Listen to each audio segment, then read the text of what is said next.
Hey baddies! What's up, guys? Today is episode 10. We are talking about frequently asked questions and we are busting some myths. Mythbusters. So we both have picked 2 frequently asked questions in the industry, in her industry, and then 2 in mine. And then I'm going to bust a myth about my industry and she's going to bust a myth about her industry. So we're just going to dive right in. And we're going to try and keep this one short because we know the last one was a lengthy, emotional little episode for you guys. So, baby, why don't you start with the tattoo industry? And we'll just kind of like, you do one, I'll do one. We'll volley back and forth a little bit. Yeah, for sure. So, one of my most frequently asked questions is one of the most obvious questions. Does it hurt? Yeah. Yes, it does. And anyone who tells you different is a little liar. It doesn't hurt as bad as people sometimes make it out to, but I feel like if you go into it thinking it's going to be painless, that's where you will run into some trouble. Because once it is a little bit painful, that's when you get a little, maybe lightheaded, or you're just not expecting it, right? And I've had a lot of clients faint or pass out, which it's really common, actually. Especially for your first tattoo. Yeah, I would say it happens a couple times a year. There is things that I, as a professional, need to watch out for, such as pupil dilation, excessive perspiration, that sort of thing. But yes, tattoos do hurt. Placement, definitely. Placement and the length of the duration of your session is going to play a huge factor in whether or not it hurts a lot or a little. Because nothing drives me more insane than someone who has a tiny little freaking tattoo on their wrist and they're like, my tattoo didn't hurt at all. Like, mine did. I don't know what you have happened to you, but like mine freaking hurt. Like, so yes, tattoos do hurt. Baby, what's your experience with tattoo pain? I agree. It depends how long you're sitting and the placement. I will say my palm, spicy. She was spicy. My neck was spicy. Kneecaps, back of the knee, elbow ditch, pretty rough. Top of the hands. If it's bony, she's gonna hurt. If there's a lot of nerve endings there, it's gonna hurt. Common misconception, because I feel like our face tattoos, they didn't hurt. They didn't hurt hardly at all. They were one of my least But painful you also tattoos. have to keep in mind, like, those are areas that you touch all the time. How often are we, like, touching our face, putting things on our face, messing with our face, like... We get our brows waxed, we tweeze our brows, you know what I mean? Like, those are versus, like, the palm of your hand. You know what I mean? Like... Yeah, I feel like it has a lot to do with nerve endings and also, like, where your veins are. So your little mittens, your hands have a lot of nerve endings in them. And all of your nerves kind of run through your arms and your legs. And you have a lot of veins in these little ditch areas. So in the elbow crook or in the back of the knee. So going with that, let's talk about quickly our most painful tattoo experiences, and if either one of us has ever passed out from a tattoo. I have passed out twice. I passed out when I was getting this piece on my thigh, which you can't see in the angle that we're sitting at. I passed out when I got we started doing the shading, which was a separate session from the outline. And the needle maybe touched me for like a couple seconds and I passed out. I don't believe that was from pain. I think that was the adrenaline. And an empty stomach because I came straight from work. And then my back. I have 2 full blacked out angel wings on my back that take up about 85-90% of my back. I've got like literally enough room for a classic tramp stamp left on my back. I got that when I was 17, like a couple months before I turned 18. Don't ask me how, because that's not appropriate. It wasn't me. It wasn't Frankie. It wasn't Frankie. I'm a good noodle. Sometimes. We've already told the people about it. So, I, again, went in, did like 8 hours of just outlining, and then went in for another, like, God, it had to have been 8 to 10 hour day for just shading. And yes, I did it in 2 full sessions, and was two and done. The shading, probably 20 minutes in, passed out. That was definitely because I didn't eat beforehand, and I was about the size of a pencil. I was super tiny. So that might have been a mixture of pain, adrenaline, and not eating. So yes. Have you ever passed out?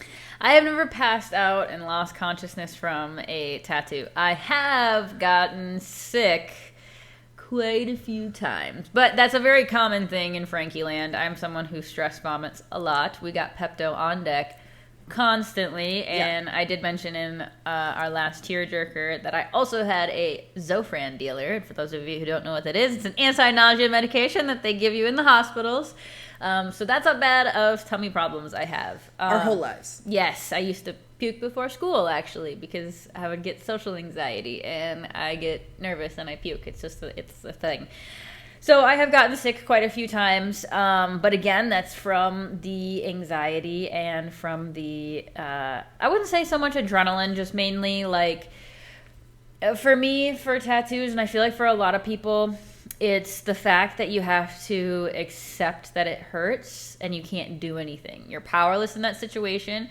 You're trying to remain calm even when things don't feel calm internally, which I feel like is a great metaphor for life, because sometimes, you know what I mean, you're trying to play it cool, but like inside it's burning and it hurts and you just want to scream. You know what I mean? So yeah, so I've never passed out, but I have had so many people lose consciousness, and it's really not dangerous per se for someone to lose consciousness. You know, it does suck because then you kind of have to do your CPR training. Not like you have to do mouth to mouth or anything like that, but you do have to kind of like rub the sternum, you know what I mean? Kind of get some life back in there. Wakey. Yep, and then when they kind of come back, I'm like, welcome back to Earth. How was your journey into unconsciousness? And then, you know, I almost said the patient. The client will exhibit a lot of nausea when they come back, as well as like color draining from their face. So before we move on, I'm sorry, was that all you Oh yeah, that's for sure. With the pain and does it hurt? As a tattoo artist, what are your preferences on numbing cream then? Yeah, so numbing cream, I really don't give a flying fadoodle. Whatever works best for you. I have used numbing cream personally in a lot of my tattoos that I have received. I have had clients use it. I have had clients not use it. I have had clients who should have used it, didn't use it. Okay. I've heard artists talk about how it changes the texture of the skin, or yada yada yada. It affects the ink and it affects the healing. I'm gonna myth bust that real quick, because it doesn't change the texture of the skin. It does change a slight. It makes the skin a little bit red, just because when you're absorbing that lidocaine, your skin can naturally get a little bit red to it. Mine does whenever I use that. But it doesn't, like, you can still tattoo it. I feel like part of the reason that people say no as far as artists are concerned is because when you are numb, everything's fine. But then when it wears off, it hits you like a brick shit house. You know what I mean? Like, because all that pain just slams into you, and I feel like that's where it can be a little bit more on the dangerous side, because then, yeah, you definitely could go into some shock at that point, because you're fine 1 second, and then the next you have an 8-hour freaking arm sleeve done, and you're just throbbing. You know what I mean? So, but yeah, numbing cream, your preference. Research brands and making sure that it's not a sketchy brand that you buy on freaking Amazon. You know, I have bought both of mine on Amazon. Thank you. So don't do what she did. Because for the record, I have purchased name brand ones through Amazon, like Zenza. Don't recommend it. Really? Additives, preservatives. There's only 2 that I will highly recommend. One of which isn't even from the United States. It's from Australia. It's a little on the pricey side, but there is no additives in it. So it is actually, it's simply called Tattoo Numbing Co. So if you just look up Tattoo Numbing Co, it's in a white little tube. Very highly recommended. Very little additives and preservatives in it. It is going to be the most expensive. It's 50 bottles for a tiny tube, but it works. $50 for a tiny tube. You said 50 bottles. Oh, excuse me. $50. $50 for a tiny tube. Because but it is the best. I've used that, and I found that is the best. The other one that I've used, it has little preservatives in it, but it doesn't last for shit, if I'm being completely honest. And it is called Deep Numb. And it works okay, but that's for something that you only need to be numb for like an hour or two. You know what I mean? If you're getting something small to medium. If you're getting something larger, definitely in the Tattoo Numbing Co. Both of which are in compliance with the United States 5% lidocaine limitation, because there is legal limits for how much lidocaine that you can use at any given period of time. Now, there is another company that, I don't even know if we're talking about this, but there's another company called Aniston. Aniston was gifted to me, so I did not purchase anything illegal. It was gifted to me when I was receiving tattoo removal, and that is actually 10% lidocaine, and it is from Korea. That stuff also has limited preservatives in it. It is very conscientious of that. However, it is not within the legal USA limits of the 5% lidocaine. It is more than double the legal limit. So don't recommend that.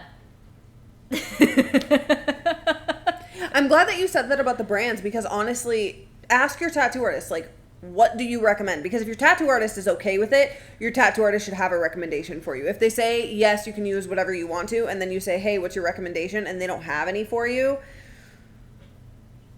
maybe look at a different tattoo artist. Yeah, there are brands that I would definitely advise against.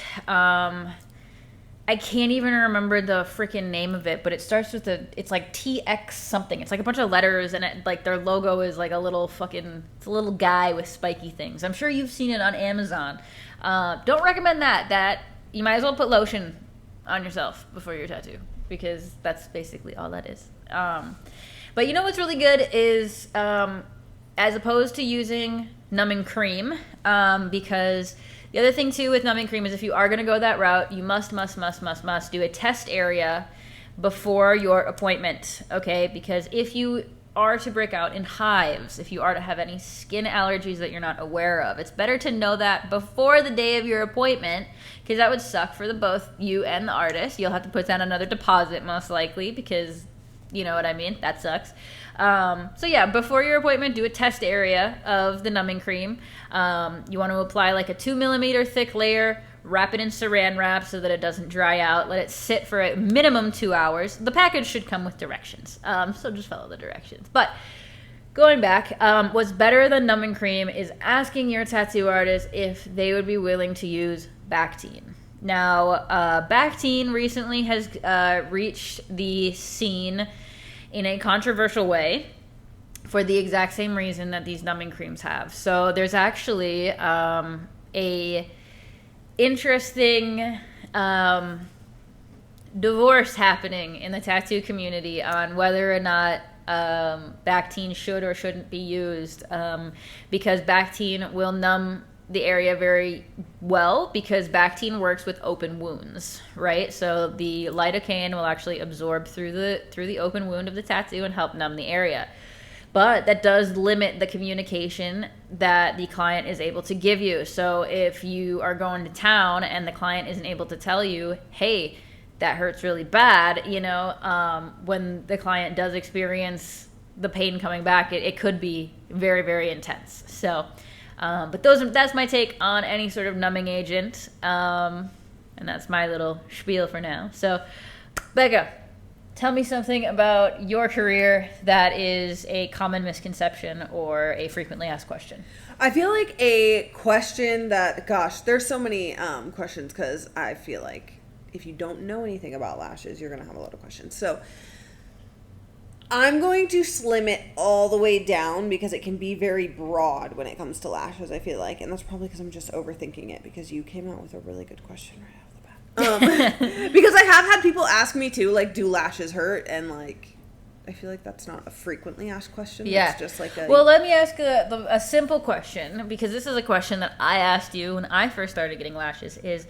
Does getting lashes make your natural lashes fall out more, or does it matter? Does it do damage to my natural lashes? Yes. Is this bad for me? Blah, blah, blah, blah, blah. And the answer should be no, right? If you come to me, the answer is no. If you come to someone who is not licensed and not properly trained, and they are not applying your lashes properly or with the proper products, yes, it will do damage. Much like your strip lashes that you are ripping off, that adhesive is stuck in between and on your natural lash. It is ripping your natural lashes out and pulling on them constantly.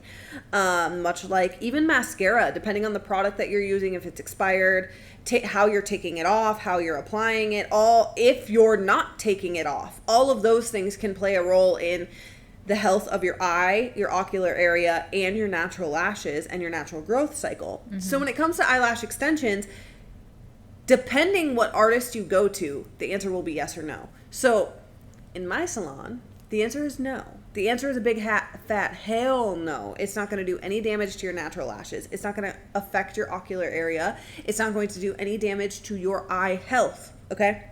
Because I am currently the only licensed and certified artist to use... Let me back up. I don't know why so many words came out of my mouth. I am the only person in Iowa and Nebraska who is certified to use opal-free adhesive. Now, this adhesive it cures via a UV and LED lamp that I use a little foot pedal to click it on and off.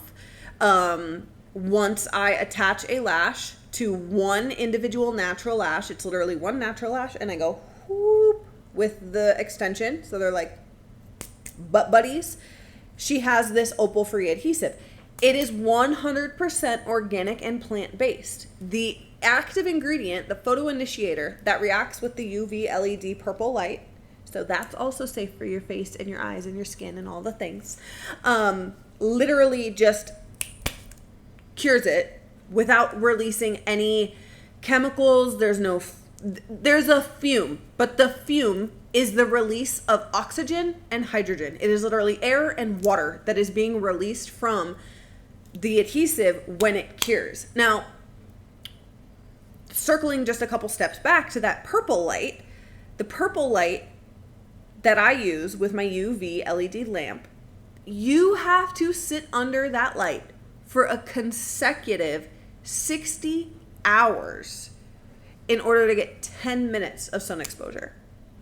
So it's very safe for your skin and eyes. It is extremely safe. And not only am I using products and a method that is safe for you, I am also over 13 times certified in the application of eyelash extensions. So I know how close to keep them away from the skin so that you don't have any damage there. I know how to apply them to one natural lash. I know how short your natural lash is equals how long your extension can be or how heavy it can be, so on and so forth. So there's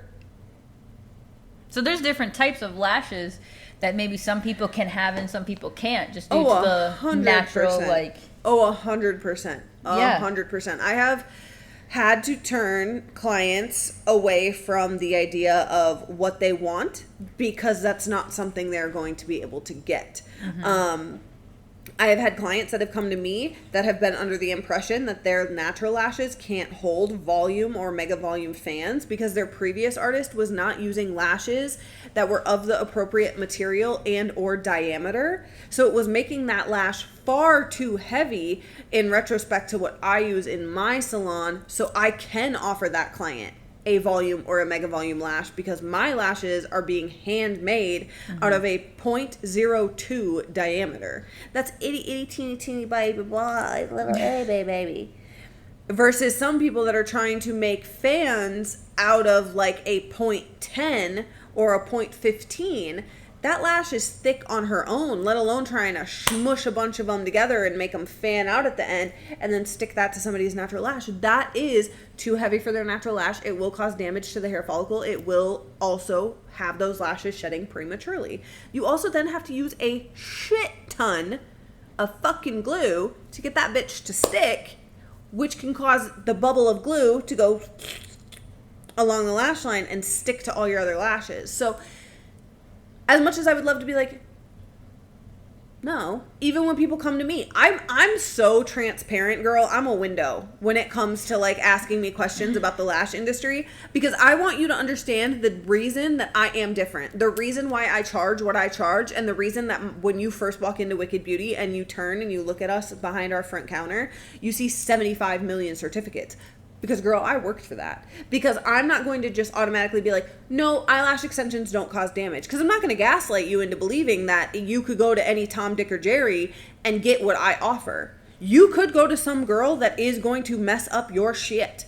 Whether that's your eyeball, your natural lashes, any of the above. I am the only person in Iowa and Nebraska who can 100% look you in the face and say, I can give you a 0.001% chance of having an eyelash extension reaction. An eyelash extension reaction. Wow, so that's really low.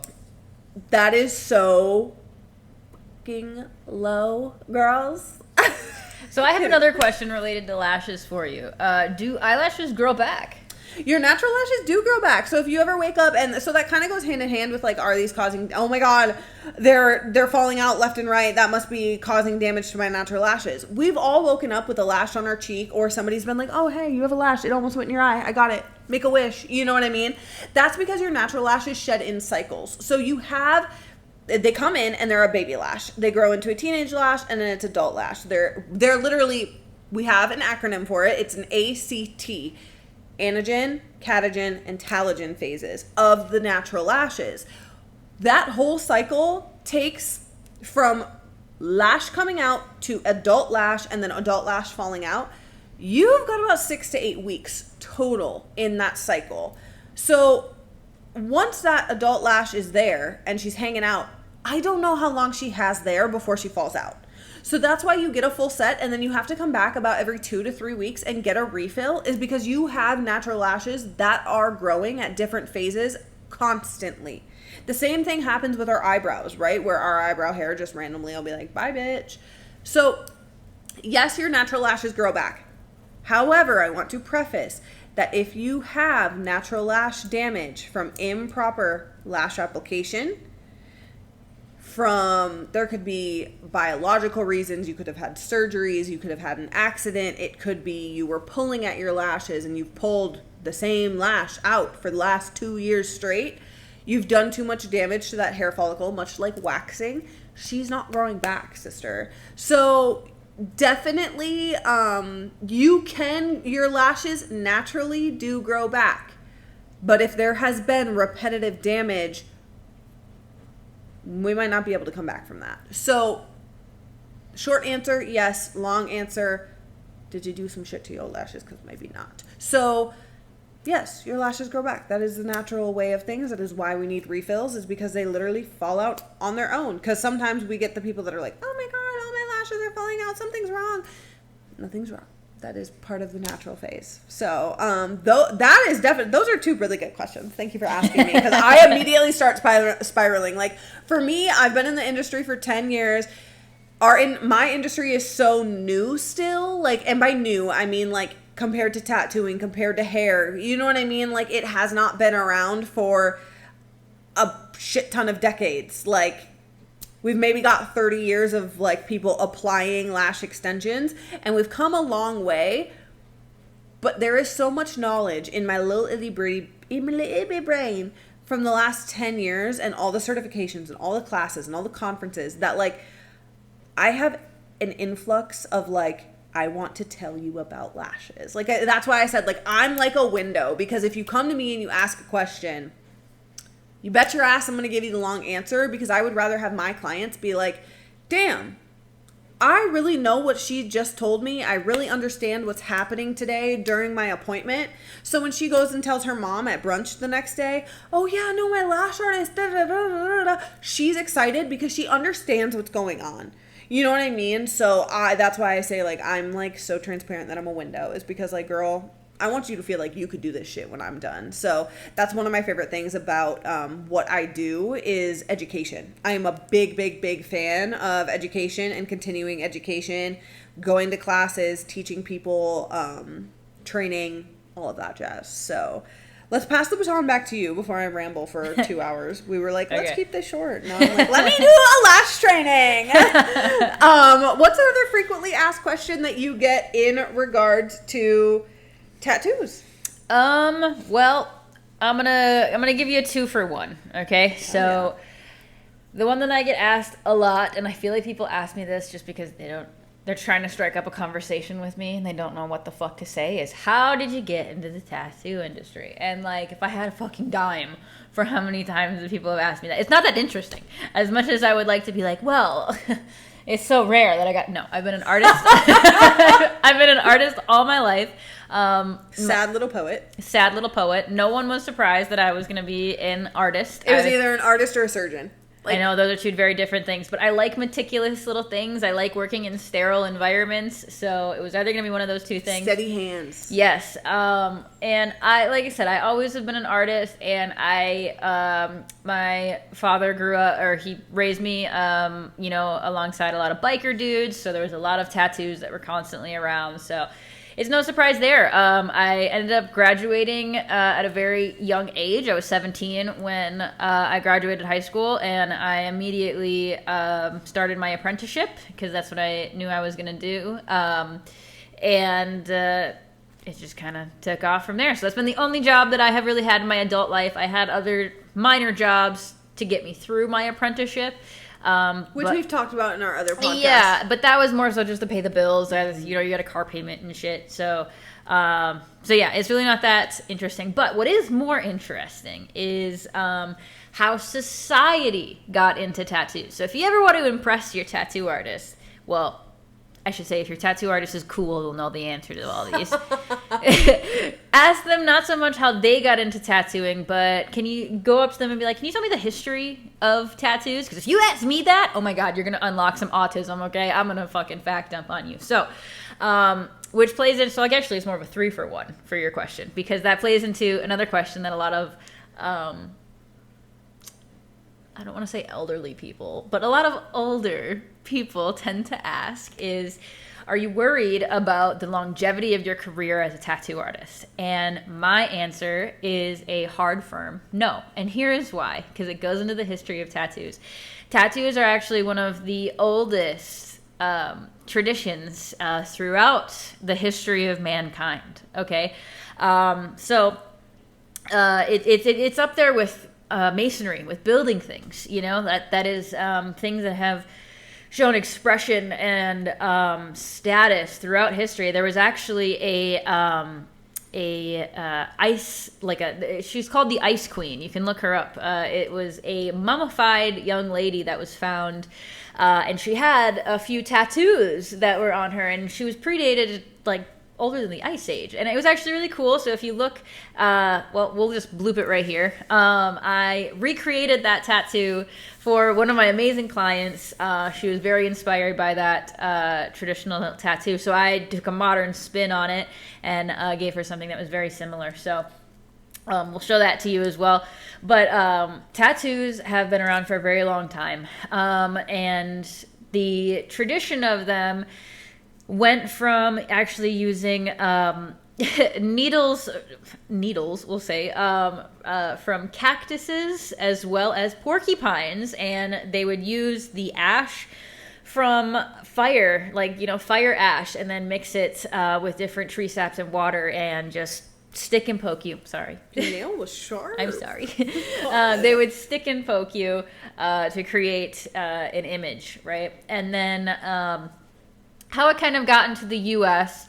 There's a little bit of controversy associated with exactly how it got to the U.S. However, from my understanding, it was a lot of sailors. So sailors would travel to different places, and they would experience these different cultures, and they would oftentimes come back with certain tattoos. And then you get into kind of the Sailor Jerry type of tattoos, where they migrated here and started doing tattoos that were, Navy type. I looked at the clock when you said bloop, and I'm going to text it to myself so that we don't forget where we're blooping. Okay. Please continue. Okay. So the Sailor Jerry type of tattoos were Navy-based, and different expressions that way. And it's really cool, actually, if you look at some of the old school ways that they would tattoo without gloves, smoking a cigarette. Nobody cared about hepatitis or germs. But, the times have changed. And interestingly enough, the tattoo machine was created originally to be a automatic signature device in order for presidents to sign their name more efficiently. And then it was adopted by tattoo artists. That's cool. I know. Isn't that so cool? I do believe it was Thomas Edison who created it. If it's not, we'll put a little asterisk right here just to make sure. It was, but yes, he created it as well. Text myself that. So it's a really interesting way that everything came to be. So, moral of this story, don't ask your tattoo artist how they got into tattooing. Ask them about the history of tattooing, because many cultures have many different histories. It's not a one-size-fits-all. There's the Egyptian style tattoos that the pharaohs would get. There's Inuit tattoos. There's Native American tattoos. There's a lot of different cultural history behind tattoos. So that's my little tidbit on that. So, Becca, passing the baton back to you. Okay. Now, I have a question is, what's a... Gosh, why do you have questions for me? I didn't have any for you. Well, I feel like I'm being a bad podcast host. Oh, you're amazing at everything you do. Oh, shut up. But what is a myth in the industry that you would like to bust here and now once and for all?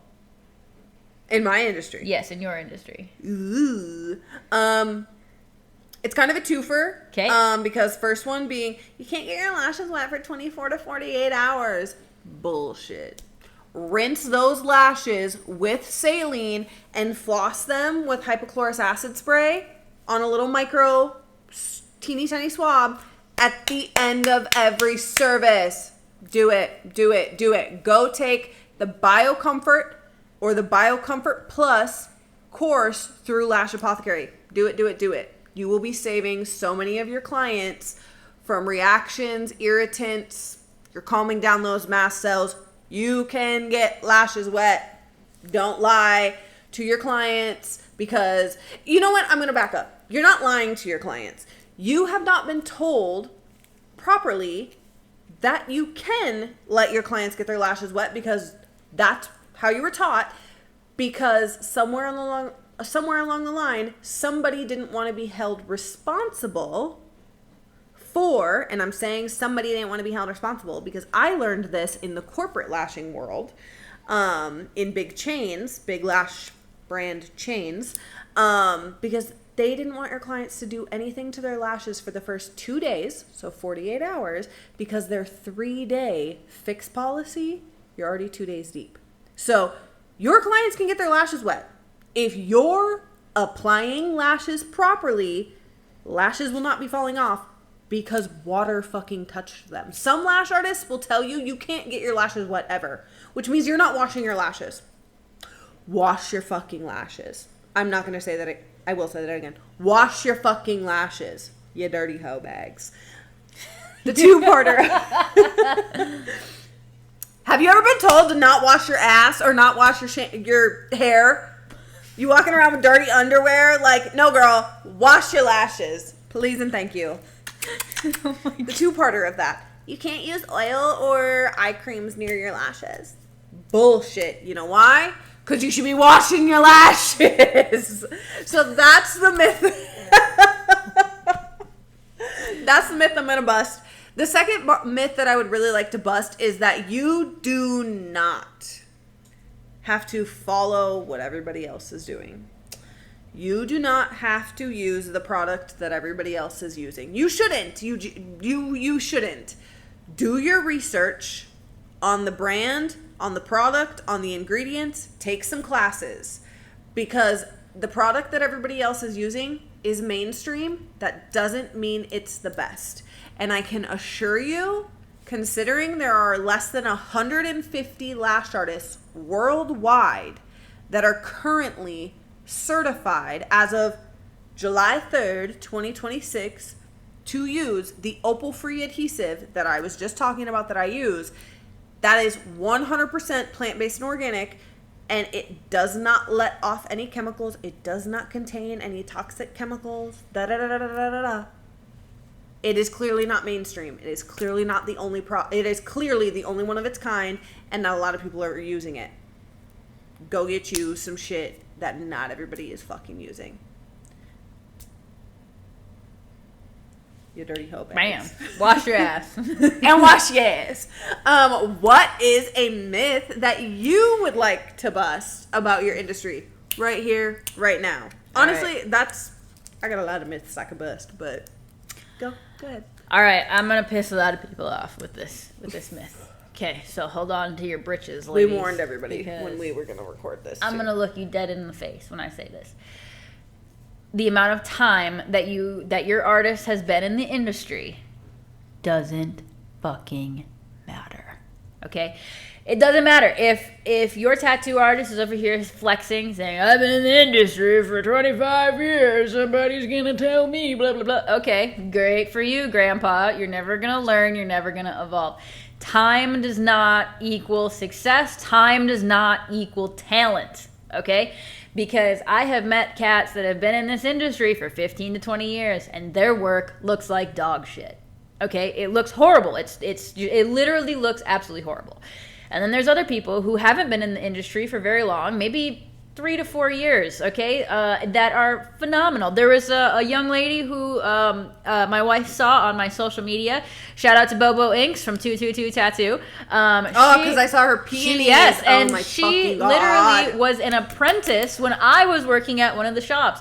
And so she hasn't been tattooing. I mean, she's been tattooing now for like 4 or 5 years. Obviously, it's been some time. But nevertheless, compared to her 20-some year counterpart, she has exceeded that well beyond. Okay, dude, so I was literally so pissed. I was literally like fucking ranting to Frankie. I was on Frankie's Instagram on my phone. She's like, "Who is this?" And I commented as Frankie and was like, "My wife is literally freaking out about this," because I was literally like, I need these fucking peonies tattooed on me. And I'm like, where do I have the fucking room to get fucking peonies? I was pissed, dude. So, I was like, oh, I love them. And I have nowhere to put them. So shout out to her because she's incredibly talented. Her color realism is off the fucking chain, dude. And like I said, compared to people who've been in this industry for 15 years, her stuff is way better. Right? And it's because time does not equal talent, okay? I have also seen people who are very Instagram famous now who have been tattooing for 2 years, and they literally went from being an apprentice to now being an incredible success. But again, there's people in the industry that have been in for almost 25 years that will very much flex and tell you how long they've been in the industry as if it gives them some sort of seniority. And if you have to use that as a flex as opposed to just showing your portfolio, there is something wrong, okay? A lot of these new kids who are coming out of their apprenticeship are also developing new techniques. Having fresh minds in your industry is not a bad thing. That's when you're going to get new ideas, new innovations, new inventions to make your life easier, more efficient, and to make the tattoos better, right? Because these old cats, you can't teach an old dog new tricks, right? And you should always be looking for ways to improve your craft. That part. Yes. And a lot of people, I feel like, once they hit a certain amount of time in an industry, they're just like, I don't need to learn that anymore because I'm one of the big dogs. And it's like, but it's the hunger that you have when you first get into an industry and the way that you want to do continuing education. You have new ideas, you have new tips, new tricks, new techniques. You're hungry for every aspect of what is in front of you at the endless possibilities of your career path and of this umbrella of a field that you have chosen. And at a certain point, you're just like, I'm just showing up to work, and I've been doing this for 25 years. Go work at McDonald's, buddy, because you're just a tattooer. You're not a tattoo artist anymore. 100. We say that in our industry too. Like, there's a difference between a lash tech and a lash artist. And while I would like to say, respectfully, I would like to say that I am both, because I know the technicalities of how to take care of your eyelashes, your ocular area, and your eye health. But I am also an artist. You have to have a hefty balance of both. You have to know the technicality of how to do hair without fucking it up, but you have to be the artist to see the vision for it. If you don't have the balance of the two, you're gonna... And disrespectfully, fuck all the people who are just here to give you some permanent fucking dog shit looking tattoo because they want your money, and they're gonna charge you top dollar because they've been in the industry for 25 years. They were tattooing before you were born. Fuck you. Go work at McDonald's where you don't have to apply yourself, okay? You are dealing with people's bodies. There's no eraser on this. You should take it with the utmost consideration that this is how the person is going to have to present themselves to the world forever. See, the class that I took for Opal Free, there was a girl in my class. I specifically remember my girl. I'm not going to name drop just because I don't know how she would feel about that. But she has been in the industry for quite literally 1 year. Was taking the class side by side with those of us that have literally been in the industry for 10, 15. There was a girl in there who was like, I've been in here for 20 years. Okay, good for you. Good for you for me. Like, literally, anyway, good for you. You're old. I'm not going to go into... You can always tell when you get into a room with people that they're, like, pissed off when they've been here for this long and there's somebody in the same room as them that's been here for a year. Like, okay, sorry that she has only been in this industry for a year and she already wants to be using the next best product. She wants to be part of the change of the industry. Sorry that she already has more education, more will, more drive, more oomph behind her ass than you ever did, and you're starting to slow down. Like, sorry, not sorry. So I 100% fucking feel you on that. Like, I flex that I have been in the industry for 10 years, but I follow that up with, I've been in the industry for 10 years and I have 13 plus certificates, because I feel like that just tells you in that amount of time how many certificates, like, I have. I've been in the industry for this long. I've owned my business for this long, and these are how many certificates I have. I feel like is just me being like, look how much I've done in this time. Not me flexing like, oh my God, I've been doing it for 10 years though. Yeah. Because while how long you've been in does give you a little bit of like a leg up, there's so much more to it than that. You know what I'm saying? Like, because if I were to come to you and be like, oh, I've been doing lashes for 10 years, and that's the end of that fucking sentence, like, okay, cool. But have I been doing the same shit for 10 years straight? Because my clients, when I came back from New York City in March after this class, my clients were literally like, you are the only person I know who continues their education so fucking much. Because literally, like, I will go to at least one out-of-state class every single year. And my clients are like, I love that. You never stop. And that shows your passion. It is so in people's face that you are passionate for what you do, rather than just being like, I've been doing the same shit, using the same shit for 10 fucking years, dog. If that's how every industry was, one, people would get bored. Two, at some, like, if it ain't broke, don't fix it. Fuck that, bro. You're complacent as fuck. Your computer and your phone need updates. So does your craft. And translating that into tattooing, right? So like tattooing, you don't really get certificates for different classes and things that you do in different seminars that you go to. But I mean, how many times have you heard me be like, oh my God, I just learned that this artist uses this machine, so maybe I should give that a try. Or they have this technique. They have this technique. You know what I mean? Or even different brands of ink to even try. So moral of the story, always be learning. If you're talking to someone who is stagnant, they're never going to grow, and they're probably not going to give you the best service because they don't care enough to fucking improve themselves. But that pours into your personal life too. If your best friend is stagnant and she doesn't want to better herself, she doesn't want to change up her habits or her coping mechanisms, she doesn't want to get rid of that piece of shit man who is dragging her down, she is stagnant, she's living in her comfort zone. That's not somebody you necessarily need to surround yourself with. That's not somebody you need to get services provided to you from, because the people you want to surround yourself by people that are willing to grow and change and be the best version of themselves, because inherently that means that you are also going to grow and build, be inspired by them, motivated by them. It's a constant circle.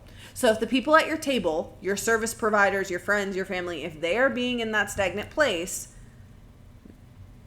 you need to reassess the situation. So, I hope that you guys have enjoyed our myth busting and frequently asked questions. Yeah, no, I don't really have anything else. We want to keep this short and sweet, and we're already coming up on 45 minutes because honestly, we've been on vacation. We're about to go on another vacation, so I feel like our energy is like SpongeBob land. Yeah, we're going to the brand new Universal Studio that they're opening that has a bikini bottom, because I was like, you know what? We're going to be goofy goobers, It's our birth month, so I was like, we're going out for your birth month, so heck yeah. Here we are. Yeah, I hope you guys enjoyed this episode. We'll catch you on the next one. Okay, bye, Batty. Adios.